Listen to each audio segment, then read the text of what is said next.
And Nice. yeah, and also not just based on your graduation projects or the work you've done at an academy, your self projects as well, or maybe the work like the work you started as personal work maybe, and then you've converted or compiled them and converted them to a project. For example, journally speaking, which is a project which comprised of your Yeah. sketches while you were traveling.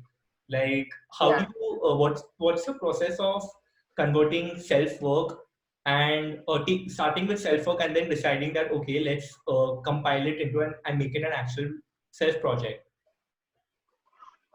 Yeah. So, how I see this is I don't personally feel like all personal work needs to be like converted into projects, because if I like doing something, I will just keep doing it, and if it's good enough to share, I'll share it. And like that's how I feel about a lot of many of the things that I do. And because I have this fear where because I genuinely enjoy doing what I'm doing, someday if I do too much of it, I will stop enjoying it. So if I convert all of my play into work, then I'll stop enjoying the play part of it. So I really like to keep some things just as things that I like to do, and I'm just sharing it. So so for this project, I mean, I honestly, I just again, I will share my screen. Hold on. Let's find it. Yeah. So this I had the really the privilege to be in Europe for like 6 months, which is an exchange program, and a part of that was that I got to travel a lot, and obviously photographs are a great way to capture a lot of things, but I I had I had decided that I wanted to document a lot of my time there and like my experiences through like my sketchbooks. And I had no outcome or nothing, like there was no end goal.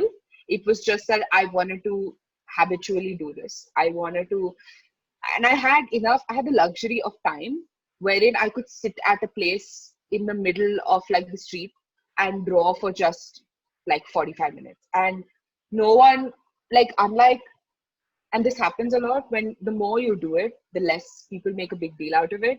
In places like Europe, people probably sketch and draw like all the time. So if you just sit in a corner and you are drawing, no one, people don't surround you, people don't ask you questions, people don't care about what you're doing.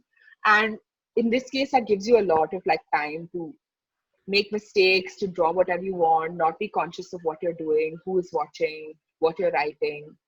Uh, and it just kind of pauses time, and you just feel like it's very therapeutic to just draw and just be in that moment. And what I realized after doing it, which was not part of my plan, was that a lot of these experiences that I drew out, I remember in so much more detail and as much more richer experiences because of my the time I took to draw them and to sketch them out. Because there was something, maybe some kid came up to me and started talking to me while I was drawing something, and because I drew that, I remember that kid. Then I remember a conversation with that kid. I remember what I ate at that point, and so on, and that doesn't happen with a photograph. Like, a photograph is a much Yeah. more static interaction with that moment, and you just take it, and maybe sometimes you have another experience connected with it, but it's a hard way to document that in like the metadata of the photo. But you can do that in a sketch. There is like inherent metadata in like a sketch, because there's a you probably I have like coffee stains on some of my sketches, so I know that I drank coffee then. Or like there are like alcohol stains, and like a lot of, there's just different things. This one has like oil stains from like pasta, and I use the what do you call it, the foot the what the plate tray thing, Okay. the paper mat Yeah. under the plate. I sketched my friend on that. So that obviously had a lot of the food stains that I ate on. And then I just stored that paper and I stuck that in my sketchbook. So that way, I just felt like it was I haven't done it since, like I haven't had the opportunity to spend so much time sketching since. And I would love to do it again.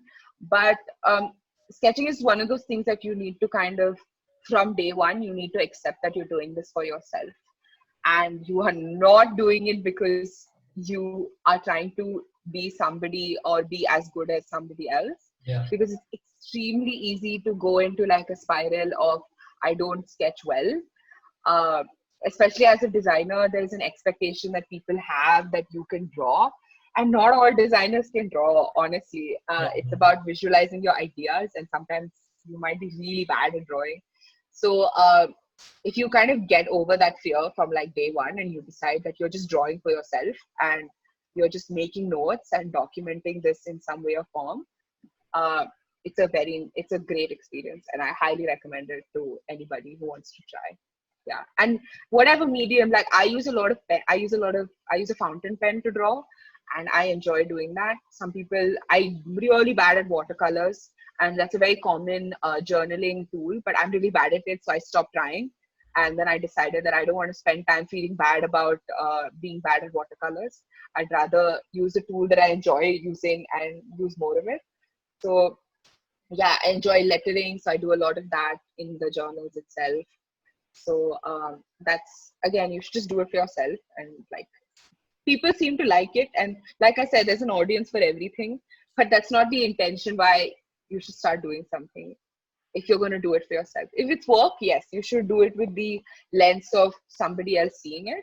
But if you're doing it for yourself, you should just put it out there if you want to. Yeah.